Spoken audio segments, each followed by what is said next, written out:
All the Queen's Men, Season 3, Episode 15. Let's get into this recap. All right, y'all, we start this episode off in Madam's office, and Blue comes to tell Madam that Miss Thandi wants to talk to her again. And Madam was like, well, I said everything I needed to say to her on the floor. But she proceeds to let Miss Thandi in the office to have a little chit-chat. And Miss Thandi had a change of heart. And she's like, I'll do whatever you want me to do. And Madam like, okay, cool, because this here ain't for play. I got a lot of money riding on this election, so I need to be sure that you're going to do exactly what the FI tell you to do, or we don't need to move any further. And Thandi like, oh, I understand. And Madam's like, you need to get that DABITCH in line. And Thandi was like, first order of business, if I become mayor, is to fire her. So Madam was like, oh, you gonna get elected.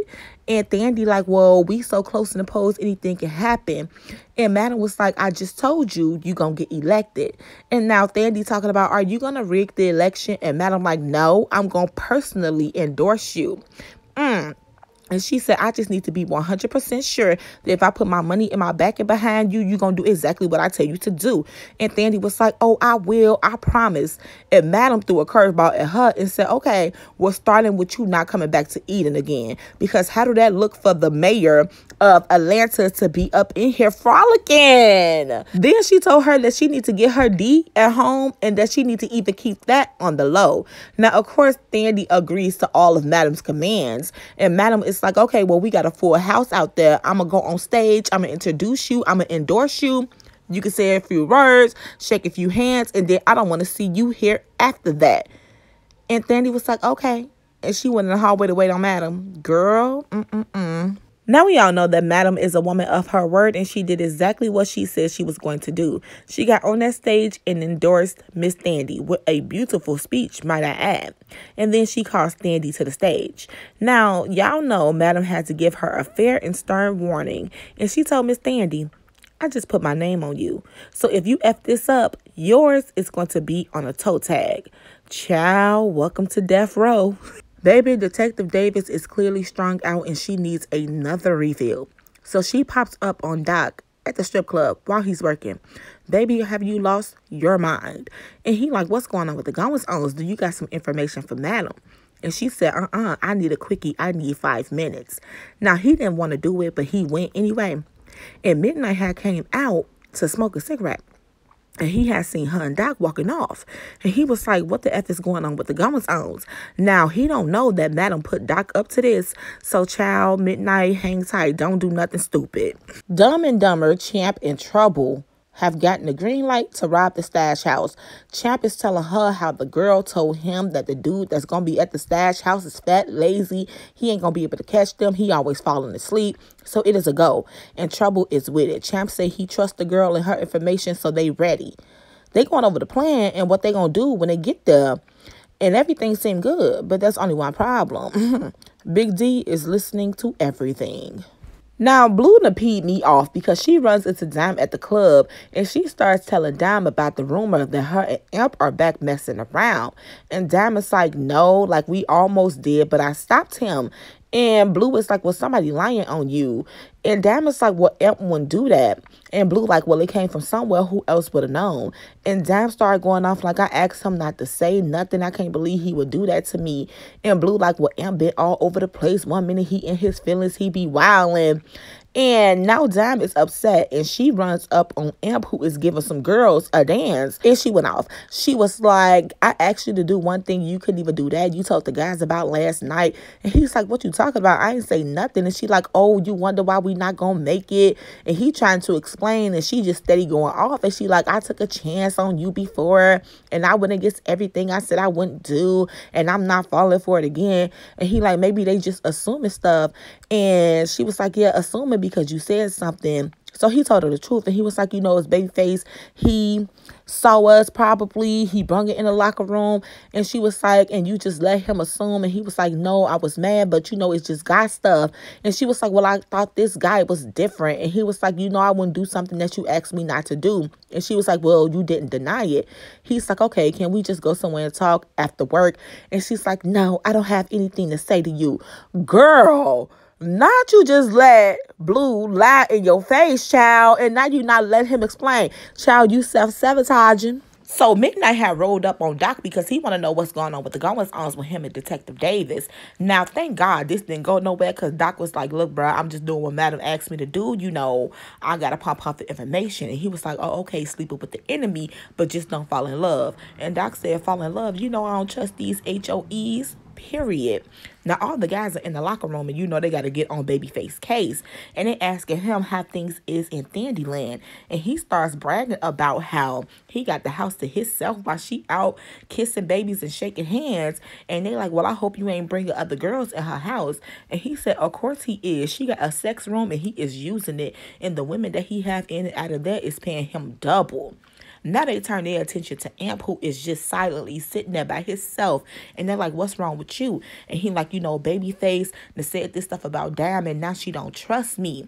And all the guys like, well, you just need to let that go. You young. You need to be out here getting you some other punani. And Babyface gotta be cocky, talking about some, maybe I'll let you use the sex room from time to time to get your bread up. He just don't stop. The disaster duo, Champ and Trouble, have successfully robbed this stash house, and they are running on nothing but adrenaline. They are bragging about how much money they got. They should quit eating and start robbing banks. But there is a problem that is going to be a problem. Trouble has left her necklace at the scene, and she is clearly nervous about her leaving this necklace. And Champ is like, oh, we got so much money, you can buy another one. And she trying to brush it off like, yeah. Child, wait on it. The Daily Trio, Madam Blue and Tommy, are out shopping for knives because the concierge has been quiet as of lately. But Madam know that the father-in-law still want to settle the score, so she just want to make sure they are extra ready. And tell me why Blue is sitting up here practicing with these knives on Tommy. Now, she ain't cut him or nothing, but she put it up to his throat and stuff. Child, Blue, we know you crazy, girl. Tommy, don't make no sudden moves. Thandie and Roz are meeting up, and Roz is happy to see Thandie because Thandie has not been returning her calls. And Thandie like, you know, I've been busy. And Roz is like, it's all good. And Thandie like, it's not just that. Man, you need to lay low for a minute. We can't be seen together. And Roz is like, well, why not? And Thandie like, well, it's Madam.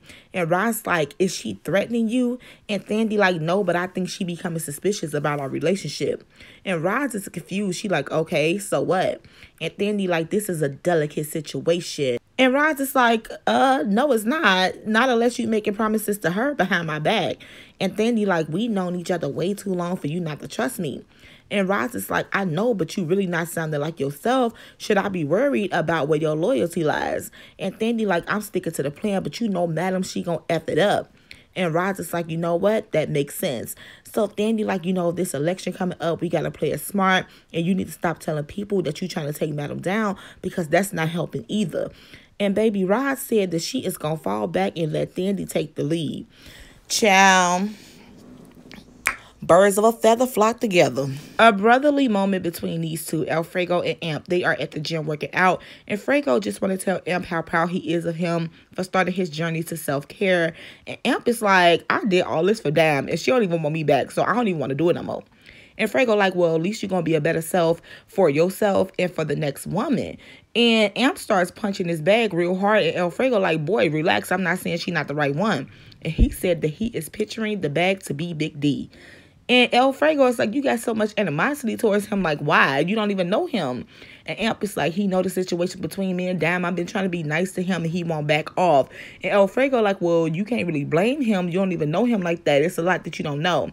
And Amp agreed and they got off the subject. But it was still a good brotherly moment between them. Trouble and Champ have successfully robbed the stash house for over $500,000. They are happy counting this money, giving set it off vibes. Now, Rayshawn came over because he needs the vent. He said he gonna be back at work soon so he can pay Madam back the bail money. And they like, well, she gonna get her money back when you go to court. And he like, okay, cool. I didn't know that, but I still want to go to work. So he wants the vent. He feel really guilty about killing Jack. He didn't mean to do it. And they like, stop saying that you killed that man and you need to plead not guilty. And he's like, but I am guilty. And they like, no, stop saying that, don't admit that. And he just going through it. He said his life has been going to hell ever since he started working at the strip club. And baby, Trouble and Champ got the same story. They say ever since they've been working at the strip club, their life been up. Child is finna be down in a minute. Casanova is back at the office and he runs into Rods and she want to know how his investigation into Madam is going. He tells her it is at a standstill. But he like, but don't you got somebody on the inside? What about Thandie? And D.A. Rods ain't sure. She says something is fishy. She don't know if Madam got to her or not, or if she is just being paranoid. But she is going to pay Thandie a visit to make sure that everything is on the up and up because she don't need nothing and nobody messing up this election. The men of Eden just put it down on the stage and they getting off stage. And Doc runs into his new stalker, Davis. She is at the club drunk, feeling all on him, trying to get it in. And Doc is like, you need to relax. Madam not gonna like this. And no, she did not, because she sent Tommy over there to get Doc and tell Doc to meet her in her office. Champ in trouble in the dressing room, and Blue comes in to tell Trouble that she don't work at the post office and gives her an envelope that is addressed to her. And Trouble like, what is it? Baby, it is the necklace. And she is shook. Somebody left it at the bar, so that means they know who Trouble is, and they know who Champ is, and they know where to find them. You know what they say? Same thing, make you laugh, make you cry.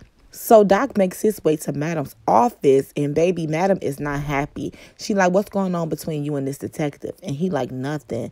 And she like, what I just seen on that floor wasn't nothing. And he like, I'm just doing my job. I can't control what she do. And Madam was like, so she was just giving you information on the floor? And he was like, no. And she was like, so when's the last time she gave you anything besides a BJ and some dry nanny? And he said, it's been a while. So Madam like, how many times you seen her this week? And he said 3 to 4 times. And Madam said, oh, so you catching feelings? And he said, no, I'm just doing what you ask. And she said, no, I asked you to F her, not end up in a relationship with her. And he said, well, that's all I did. She said, no, because Midnight seen y'all talking. You wasn't doing what you was supposed to be doing. And he was like, well, whatever you need me to do, I'm on it. And Madam said, oh, no, don't worry about it. Your outfit, I got her from now on. Get out of my office and go make me some money. Doc, baby, don't end up in that ditch. Y'all know Madam, if she talks to one, she got to talk to the other. So now she is talking to Davis. And she like, oh, I see you having a good time. You got any info for me? And Davis is like, no, but my people still own it. So Madam like, own it like you own Doc D. And Detective Davis is like, excuse me? And Madam like, don't be surprised. I know y'all been effing around. And Detective Davis like, none of the work that I'm doing is being affected by me and Doc. Me and him just have a connection. And Madam like, oh, he only effing you because I told him to. And Detective Davis like, what? Like, why do you care who he sleep with unless you want him for yourself? And Madam said, oh, baby, because I own him. Just like I own everybody in this club, including you. So whatever I say do, you do. And I say you stop effing him. Do you understand? And Detective Davis said she understand. And Madam said your services are no longer required. And Detective Davis was like, I got people get info. And Madam said, baby girl, I'm good. It's tip out time at the club, and of course Dime is giving Amp the cold shoulder, even though Babyface admitted that he was the one who started the rumor. Okay, cool. Now, Trouble and Champ is trying to hang around the OGs, even though they know that they don't like them. So they all standing outside the club, and Babyface like, y'all need to get away from us. So Midnight, Babyface, Doc, and Amp walk away from them. And as they did that, a white van pulls up and grabs Trouble and Champ. And the OGs is like, what just happened? Baby, her leaving that chain at the stash house is what happened. But anyway, y'all, that was that on that. I will be back next week to do a recap to episode 16, so come back for that. In the meantime, between time, watch the videos from my other shows. Like, comment, subscribe. Let's have a conversation down in the comment section below. Don't forget to follow me on all my social medias. I will link them down in the description box. And yeah, it's your girl, Cynthia Renee, and I will see y'all next week. Peace.